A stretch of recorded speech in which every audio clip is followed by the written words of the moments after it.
Hello, ഇതെന്താണെന്ന് മനസ്സിലായോ? എല്ലാവർക്കും അറിയുന്നൊരു സാധനമാണ് നമ്മളെ ഈ ചക്കക്കുരു ഇല്ലേ, ചക്കക്കുരുവിൻ്റെ മുകളിലുണ്ടാവുന്ന ആ പാടയാട്ടോ. എല്ലാവരും അധികം പേരും കളയലായിരിക്കും, പിന്നെ കുറേ പേരൊക്കെ ഇതുപോലെ ഉണ്ടാക്കുന്നുണ്ടാവും. അപ്പോൾ ദാ ഈ സാധനം ഇത് ഞങ്ങൾ അയൽവാസി കുറച്ച് ചക്ക തന്നിരുന്നു. അപ്പോൾ അതിൻ്റെ ഈ കുരു ഇങ്ങോട്ട് മാറ്റുമ്പോൾ ഈ പാടയുണ്ടാവും. ഇത് വെച്ചിട്ടാണ് നമ്മൾ ഇന്ന് ഉണ്ടാക്കാൻ പോകുന്നത് കേട്ടോ.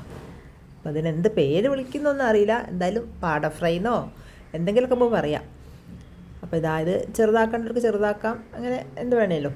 അപ്പോൾ ഇത് ആദ്യമായിട്ട് ഞാൻ ഈ ഒരു സാധനം കഴിക്കുന്നത് ഞങ്ങളെ തറവാടിൻ്റെ അടുത്തുള്ള ഇന്നർ ചേച്ചി അവരുടെ വീട്ടിൽ പോയപ്പോഴാണ് ഈ സാധനം കഴിക്കുന്നത്. എന്താണെന്ന് എനിക്ക് മനസ്സിലായില്ല കഴിച്ചിട്ട്. അപ്പോഴാണ് ഇതാണെന്ന് പറഞ്ഞത്.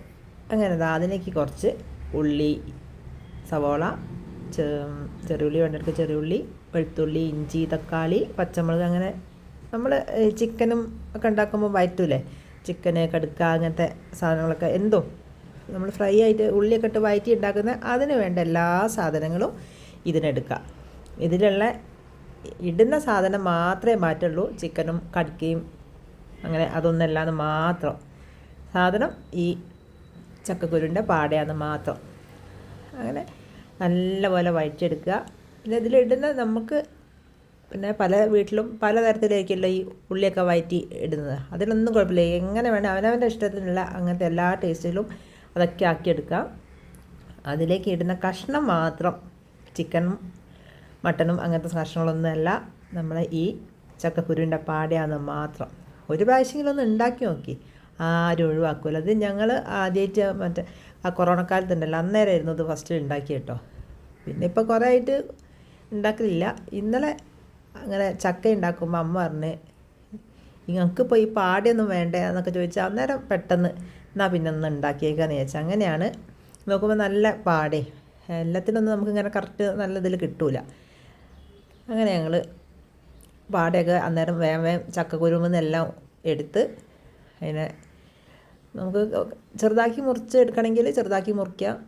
ആ ഒരു വലുപ്പത്തിലാണെങ്കിൽ ഇതിങ്ങനെ വഴറ്റി കഴിയുമ്പോൾ അധികമൊന്നും വലുപ്പം ഉണ്ടാവില്ല, പെട്ടെന്ന് അലിഞ്ഞു പോകുന്ന പാടി അങ്ങനെ പലതരം ഉണ്ടാവും കേട്ടോ. അപ്പോൾ അതൊക്കെ നോക്കിയിട്ട് ഇതുപോലെ നല്ലോണം വഴറ്റി ആയതിനു ശേഷം നമുക്കിതിനെ ഇതിലേക്ക് ഇട്ടെടുക്കാം. ഞാൻ നേരെ നടു മാത്രമേ മുറിച്ചുള്ളൂ കേട്ടോ. ഇനി കുഞ്ഞു കുഞ്ഞൊക്കെ ആക്കി മുറിക്കുക പാടിൻ്റെ ഒക്കെ വലുപ്പത്തിനനുസരിച്ച്. ഇനി ഇത് നല്ലപോലെ അങ്ങോട്ട് ഇതും കൂടി വെച്ച് വഴറ്റ. ചിലപ്പം നല്ല കുറച്ച് വെള്ളം ഒഴിച്ചോളി, അല്ലെങ്കിൽ ഇതൊന്ന് വെന്ത് കിട്ടണ്ടേ. ഇനി അടച്ച് വെച്ച് അങ്ങനെ വേവിച്ചാലും മതി കേട്ടോ. ഇതാ അങ്ങനെ വെള്ളം ഒഴിക്കാതെയും വെക്കാം. ഇനി വെള്ളം വേണമെന്നുണ്ടെങ്കിൽ കുറച്ച് വെള്ളം ഒഴിച്ചിട്ടും ഇതിനെ വേവിച്ചെടുക്കാം. പിന്നെ നമ്മൾ വെള്ളം കൂട്ടാതെ ചിക്കനൊക്കെ അങ്ങനെ വഴറ്റിയെടുക്കൂലേ, അതേപോലെ മൂടി വെച്ചാലും മതി. പിന്നെ ഇടയ്ക്കൊന്ന് ഇളക്കി കൊടുത്താൽ മാത്രം മതി.